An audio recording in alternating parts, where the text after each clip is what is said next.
Hola, bonjour, cher journal de bord. Bonjour. Voilà, 3e semaine de voyage terminée. Nous voilà en Grèce, aux portes de la Turquie. Qui l'eût cru que ce vieux lascar arriverait jusque-là? Quand je t'ai laissé la semaine dernière, nous étions en Croatie. Je vais donc te relater tout ce qui s'est passé durant ces 7 derniers jours. Vas-y, raconte. Premièrement, nous avons quitté la Croatie pour aller en Bosnie-Herzégovine, ce qui revenait à quitter l'Union européenne. Nous quittions le monde civilisé. T'es vraiment un connard, toi, hein? T'es dodo. Non, je rigole, bien évidemment. Quelle serait la logique de dire que des pays qui se laissent esclaviser, esclaviser, le verbe que j'ai inventé, par une élite corrompue par des multinationales et leurs capitaux qui ne sont que des lignes de code sur des ordinateurs, seraient, eux, les pays civilisés.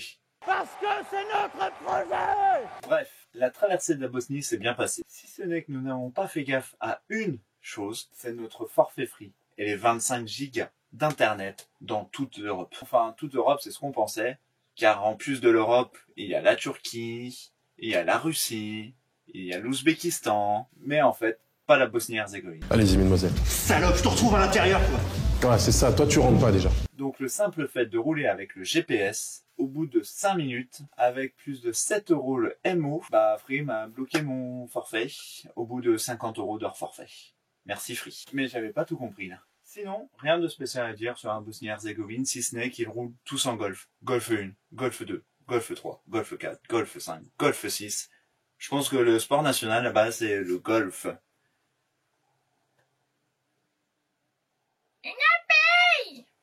Yep. Puis, nous arrivons au Monténégro. Encore un passage de frontière facile grâce à nos passeports français. Là-dessus, nous n'avons rien à dire. Le passeport français, pour voyager, c'est idéal. Vous êtes très français, en fin de compte. Merci. Première route du Monténégro. Une magnifique double voie, aussi douce à rouler que sur la peau d'un bébé Pampers. Puis, c'est la cata. La route n'était pas finie. Nous roulions tous à 25 km/h, sauf bien sûr les fous. Puis là, au détour d'un virage et d'une montagne, nous tombons sur une vue magnifique d'un lac, parfait pour une petite pause loukoum. Le temps de prendre quelques images, et là nous nous sommes rendus compte que le lac avait énormément baissé de niveau. Puis on a repensé au lac en Croatie qui avait déjà énormément baissé de niveau. Et plus tard, nous avons aussi croisé des lacs qui avaient énormément baissé de niveau et même qui étaient presque à sec. Donc là, on s'est dit qu'il y avait quand même un petit problème de sécheresse. Et cela fait peur. La sécheresse frappe à nos portes et nous continuons à lui tendre les bras. Tout va bien. Il y a de la joie et du soleil dans les ruelles. Il y a de la joie partout, il y a de la joie. Le soir arrivait et comme d'habitude, nous trouvons un endroit pour passer la nuit grâce à l'application Park4Night. Déjà d'une, l'accès de cet endroit mérite de passer dans les routes de l'extrême. Une route beaucoup trop petite pour croiser rien qu'une vache, le vide complet juste à notre droite, rien pour nous protéger, des virages à 3000 degrés, des cons en face qui ne comprennent pas que j'ai un gros camping-car qui continue d'avancer même si ça va pas passer s'ils avancent. Évidemment, tout ça était de nuit et eux gardaient leur plein phare. T'es en grande colère, non? On est en grande colère, non? On est en grande colère! Nous y sommes quand même arrivés, en chair et en os. C'était un parking d'un monastère. Le monastère était magnifique, imbriqué dans la falaise. Donc une fois garés, nous décidons d'aller voir. Oh mamma mia, qu'est-ce qu'on n'a pas décidé de faire? On aurait vraiment dû se renseigner avant. C'est LE monastère orthodoxe du pays. Il contient le corps de Saint Basile d'Ostrog. Et du coup, cet endroit, c'est un peu leur Lourdes à eux, mais en orthodoxe, donc encore plus religieux. C'est-à-dire, juste pour vous mettre un petit peu dans l'ambiance, toutes les femmes que nous avons croisées étaient vêtues de la tête aux pieds, c'est-à-dire foulard aussi, juste les mains qui dépassaient, et Sophie en t-shirt au milieu d'elle. Bien évidemment, il était interdit de prendre des photos ou de filmer à l'intérieur, nous avons respecté ça. Nous avons continué la visite et nous sommes rentrés dans une chapelle un peu renfermée, qui contient le corps du saint. Et là, nous attendait un pop. Et là, en fait, on a compris qu'il fallait embrasser la croix. Donc on l'a fait, on n'a pas eu le choix. Comme ça. Ensuite, ils nous ont fait comprendre que nous pouvions embrasser le cadre qui était juste posé sur le corps du saint.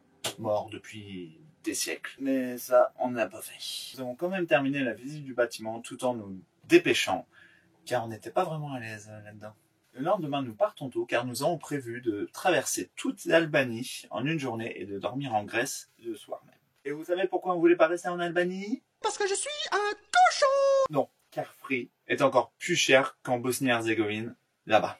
Moi, c'est mort. Je reste pas dans un pays où je n'ai pas Internet. Chacun sa drogue. Pour certains, c'est la clope.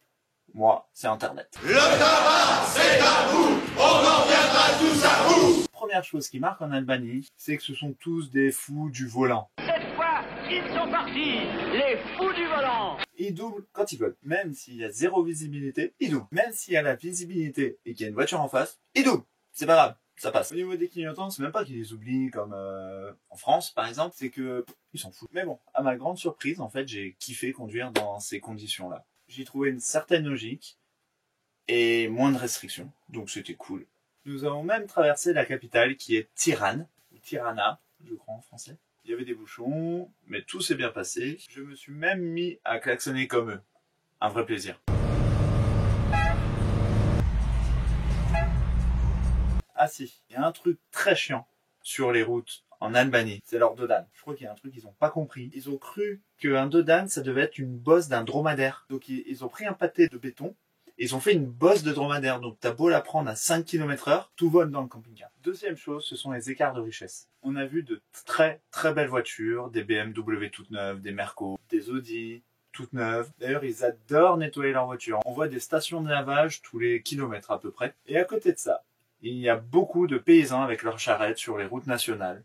Des écarts hallucinants. Il y a aussi énormément de bâtiments en construction ou de construction abandonnée, on ne sait pas trop. Ils adorent montrer leur richesse. Par exemple, on a vu beaucoup de châteaux, mais des châteaux neufs. On se serait vraiment cru au Sénégal blanc d'Europe. Bref, tout se passe bien. Nous faisons le plein de GPL pour 40 centimes le litre, une affaire, jusqu'au moment où nous arrivons aux douanes albanaises pour quitter l'Albanie, pour rentrer en Grèce. Et là, nous sommes tombés sur des personnes dotées d'une intelligence très limitée, mais qui ont malheureusement un petit pouvoir. Premièrement, ils nous ont fait attendre 5 minutes, en nous regardant, en rigolant, derrière nous une queue de malade mental qui se forme. Le mec revient, une fois les papiers contrôlés par l'inspecteur d'Eric, il nous arrête 10 mètres plus loin pour inspecter le camping-car. Alors attention, vive l'inspection. Le mec rentre dans le camping-car, ouvre la porte des chiottes, ouvre 3 placards et s'en va sans dire au revoir. Nous voilà de retour en Union Européenne. Surtout que Free passe à nouveau. Merci Free. Maintenant, on a compris comment ça fonctionne. Il a Free, il a tout compris. Mais ça m'a coûté quand même 50 €. Une fois en Grèce, rien d'exceptionnel ni d'intéressant à dire, jusqu'au jour où nous dormons juste à côté de ruines romaines.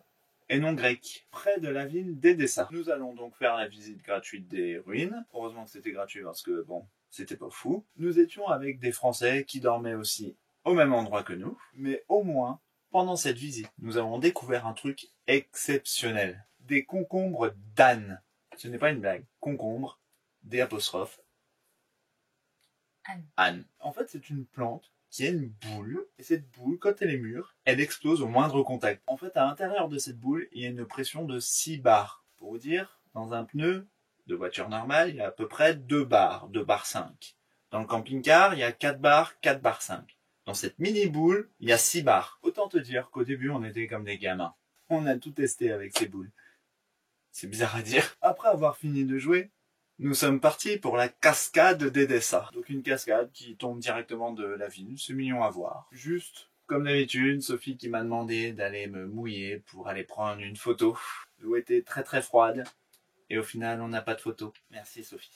Plus tard, je ne dirai pas où, nous sommes tombés par hasard sur un lieu abandonné. Cela nous a donné l'occasion de faire de l'urbex. Ce lieu étant abandonné était clairement en bon état, ce qui était encore plus dingue à découvrir. Il s'agit d'une ancienne usine qui fabriquait des cordes de ficelle de chanvre. C'était la plus grosse des 4 usines de Grèce. Elle était en activité de 1912 à 1967, puis elle fut abandonnée pendant 40 ans, jusqu'en 1997, où la ville décide de tout rénover pour en faire un restaurant et un centre de loisirs pour les touristes. Tout marchait bien jusqu'à 2014 où ils ont dû fermer les portes, dû certainement à la crise en Grèce. Voilà, je t'ai résumé les 7 jours. Au moment où je te parle, Nous sommes sur une plage en Grèce. Nous avons des copains chiens qui nous protègent. On peut dire aussi un petit peu que j'ai pris le rôle de chef de meute, bien qu'il y ait un chien qui essaye de me voler ma femelle. Nous attendons donc que ce journal de bord soit terminé et ensuite nous reprenons la route direction la Turquie. Et là, la semaine prochaine, je te montrerai des images d'Istanbul.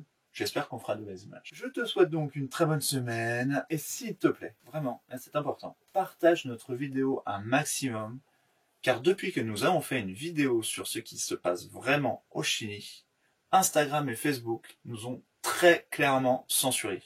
Impossible de poster le moindre chose pendant 24 heures, et après ces 24 heures-là, tous nos posts n'étaient montrés à pratiquement personne.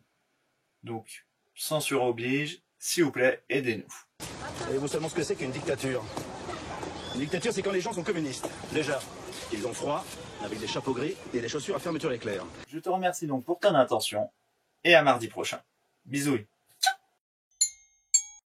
Lâche tes poneys. Lâche le cheval.